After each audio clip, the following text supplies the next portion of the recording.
Sylvia and Brio open the envelope, reading together. Don't chase your tail. It was only 10 years, but you better know your treasure chest and all the little details of each piece to go in peace. Sylvia turns to Brio. Promise me we will have fun, but no drinking until after this is over. No margaritas, no Bud Lights, no shots, promise? Sylvia then explains. Let me get us some Red Bull and cranberry juice from the bar.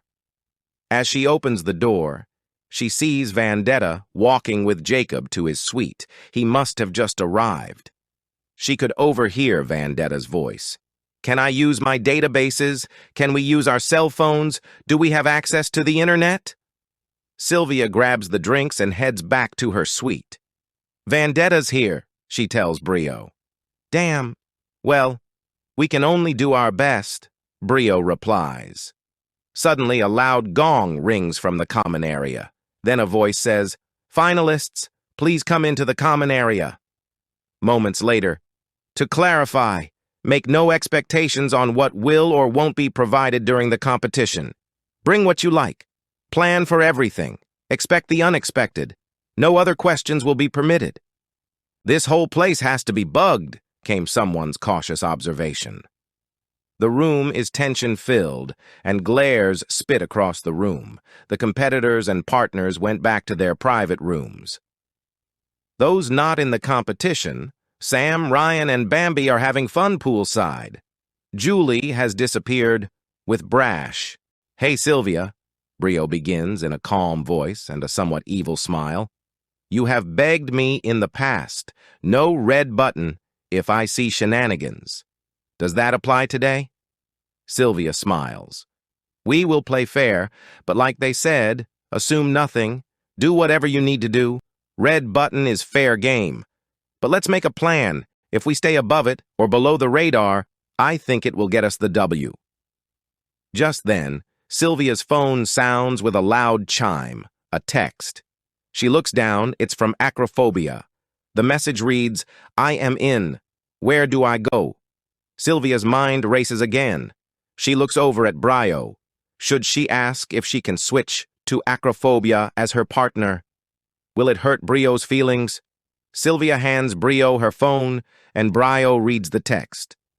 No offense, Sylvia, but I would want Acrophobia before you as a partner if I am in your position. You got to try to see if they will let you. Brio candidly states. What? Sylvia says with surprise. What did you give up for this?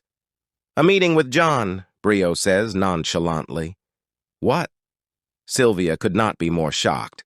John? Who? The guy who was the finder, retriever, and owner of the Frost treasure chest. Brio painfully laughs. Yeah, and Moose Beam had to give it up too if I partnered up with you. But, well, don't be dumb. I am telling you, I would partner with Acrophobia before you. Go ask the hosts. Time may be of the essence. Go now. Sylvia runs out of her room and tells Muzio what happened and shows him the text. Sylvia inquires if she is allowed the option of Acrophobia as a partner at this point in the competition. She further explains she tried to get contact info from Vendetta to no avail, so she had to message him on Mayhem. She forgot Acrophobia is banned on Mayhem, so the message was delayed since she also emailed him. Again, there is a loud gong. Finalists, come to the common area. The trio emerges from the pool, dripping from the glistening water, drinks in hand. Everyone files in. What happened this time? Bambi giggles. From the speaker. We have a request for Sylvia to choose a new partner. Sylvia is permitted to select a new partner under 2 conditions. She will receive a 10-minute penalty at the competition start, and Jacob will need to agree she can switch partners. No other questions will be answered. The only answer requested now is 1, Sylvia. Do you agree to a 10-minute penalty? And 2, Jacob, do you allow Acrophobia to be her partner?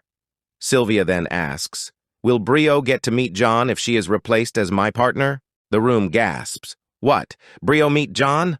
What? No other questions will be answered. The only answer is if you agree Sylvia to a 10-minute penalty and if Jacob will allow Acrophobia to be Sylvia's partner. Sylvia looks over at Jacob. He mouths a silent no. She knew what that message meant, but nobody else noticed Jacob, as all eyes were locked on her. "Never mind, I take Brio," Sylvia proclaims. The room erupts. Just happened? Everyone is jumping on the couch and loudly screaming. "Get me some popcorn, this is getting good," Raider Ryan says. The loudspeaker demands, "Show is over, go to your rooms, no further questions of any kind will be allowed," Brio says as they enter the private room. "Why? That was stupid." "No, it wasn't," Sylvia snaps back. "Why?" Brio asks. "Because you are the best partner for me," Sylvia says curtly. "Hogwash." "Why?" Brio locks eyes on Sylvia. "Because I don't want the 10-minute penalty and I know how smart you are. Let's get to work," Sylvia states as a matter of fact. "Okay, well, alrighty then," Brio exclaims. "This is getting us nowhere, so it is what it is, and we need to figure out how to prepare for this final competition. You're stuck with me now." Sylvia knew Jacob had respected her enough to give her the heads up with his silent no, as he would not have approved of Acrophobia as her partner. It is the right decision to keep it to herself. She can keep Brio positive and earn a potential favor with Jacob. A win-win. "Next, I think we both take a shot to calm our nerves. Patron, anyone?" "But only one." Sylvia smiles. They each take a shot, and Brio jumps up on the bed, bouncing and chanting, "Let's go!"